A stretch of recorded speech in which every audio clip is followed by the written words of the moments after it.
大家可以看到我的右手边就是紫霞湖了，湖面非常的平静，而且紫霞湖呢是属于湖南省湘西州花垣县的饮用水1级水源，水质呢是特别好的。最大的好处，紫霞湖延绵20多公里都可以钓鱼的，但是呢，每人只能1人1竿在这边钓鱼，不能撒网，不能用电哦。今天我们要在紫霞湖的上方呢，带大家去看一栋木房子。这栋房子呢，主人家是不在家了，在外地打工。房子呢，差不多有1年左右没有住人吧。整栋木房子呢，占地面积接近有100多平。待会儿呢，我们从这边走上方，给大家去看一下。房子周边呢，还有很宽的土地，也都是他们家的。小的时候，记得我们经常到紫霞湖里面游泳、钓鱼，因为我们的老家距离紫霞湖呢，也只有3公里左右，很近。今天我们到的这个寨子呢，是一个传统的苗寨，绝大部分呢都是一些木房子，距离县城将近有13公里，距离镇上啊这边有2公里左右。交通倒是挺便利的，现在呢，每个村寨都修通了这个水泥路面，并不像以前啊，小时候记得都是这个泥巴路，很难走。当然，今天我们看的这栋房子呢，它是没有通车的，车子呢只能停在上方，然后步行呢走到房子，将近是有150多米。这栋房子呢，主人家是准备不要了。他说，房子在这边比较偏僻，也就是比较落单嘛，和大家呢没在一起，然后住在这里呢，主要是不通车，平时呢有些比较重的物品啊，都很难搬得回来。这旁边呢，油菜地也是他们家的，还有一小块菜地。一般呢都是从背后走下来，然后这栋木房子啊，我们从侧面可以看到，已经是有倾斜的迹象了，往前面倾斜，而且是比较严重的。其实最吸引人的还就是这栋房子门前的景色，视野呢特别的开阔，站在院子呢，从这里就可以看到紫霞湖的湖面了。平时啊，到湖边去钓钓鱼，真的是非常的惬意。门口呢有几棵大树，长得很高大，整个院子呢遮阴比较好，到夏天呢也不会很热。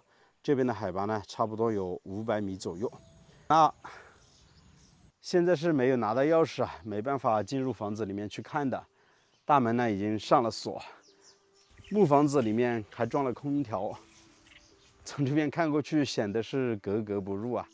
这栋木房子的外墙呢是重新翻修过的，所以它的颜色呢比较浅，应该是涂抹了这个油漆。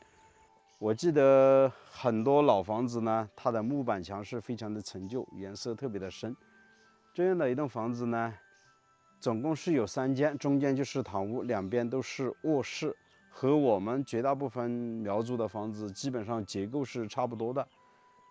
最大的好处呢，就是旁边的地很宽，住在这边呢，自己种点蔬菜，上方呢还有稻田，种点稻田，其实养点鸡鸭，养点牛羊，一年的生活成本呢是非常低的。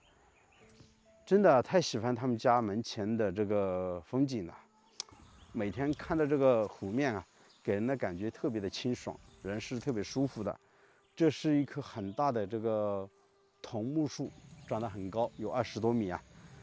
其实我个人是很喜欢这样农村的小院，虽然交通不太便利啊，但是呢，住在这样的农村小院里面是特别安静的。平时呢，又没有一些外人过来打扰自己的一些生活，就像在门口呢，种点桃树啊，种点柚子树啊，每年有吃不完的水果。然后偶尔呢，到湖边去钓钓鱼啊，真的挺惬意的。其实大城市的人到农村来生活呢，就不喜欢和本地人呢去有过多的一些交集，就是说自己过自己的生活是挺舒适的。其实啊，挺让人怎么说呢？想不通的。这么宽的土地呢，可以种的很多，但是这户人家呢，还是挺有意思的，把这一小块大概也就2-3个平方，用石头给围起来，里面呢，应该是种了一些豆角。这个豆角苗呢是刚刚才长出来的。这块地呢很窄，也是2-3个平方。其实给大家说一下一个知识点啊，在我们湘西这边呢，主要就是苗族和土家族聚居的一个地区。然后土家族呢，你是看不到这样的房屋结构的。它的外墙呢，这个呢是用小竹子给编织的，然后呢用牛粪加上泥巴涂抹了一层，作为一个外墙。其实它是起到一个对木房子保护的作用。然后呢，涂抹这个牛粪呢，冬天这个冷风呢又穿透不进去，起到一个保暖的作用。当年呢也是没有办法，当地的老乡呢也是通过自己的一个智慧发明了这样的一个建筑风格。确实没有钱嘛，只能就地取材，在山里面砍一些小竹子回来，到路边去捡些牛粪啊、泥巴，用来扶墙。现在当然啊是看不到这样的一个建筑风格了，大部分呢都是新建了一些楼房，这样的已经是再也没有了，基本上都是差不多50-60年前的老房子才会有这样的一个建筑风格。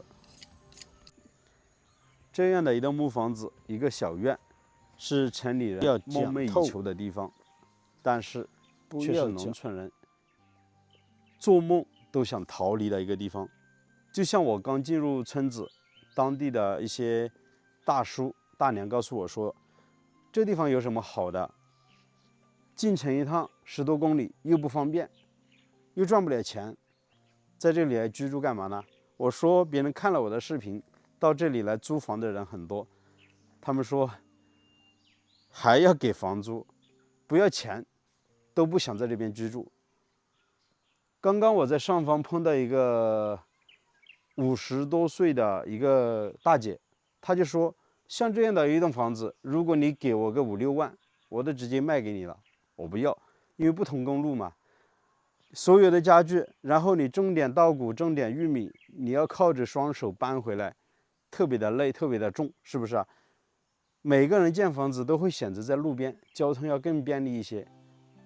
但是我想说的就是，在路边你就没有这样的风景了，门前视野特别的开阔，风景呢是一览无余，是不是啊？其实每个人的想法是不一样的。农村人呢想着的是怎么去赚钱，怎么好的一个交通环境，然后养家糊口。